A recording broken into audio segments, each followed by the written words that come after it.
I'm Neil, I'm a radio presenter by trade, and I've developed some would say, a rather unhealthy obsession with internet marketing recently.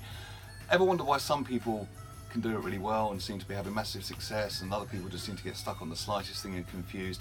I think it needs breaking down into 3 simple steps. First step is to find your niche. And it's got to be a niche where people are actually buying things.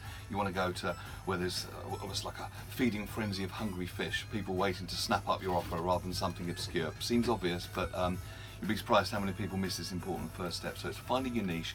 And then if I were to tell you there's a way of finding out what the big boys in that niche are selling so you can sell similar things, and if there was a way of doing that for free, would you be interested?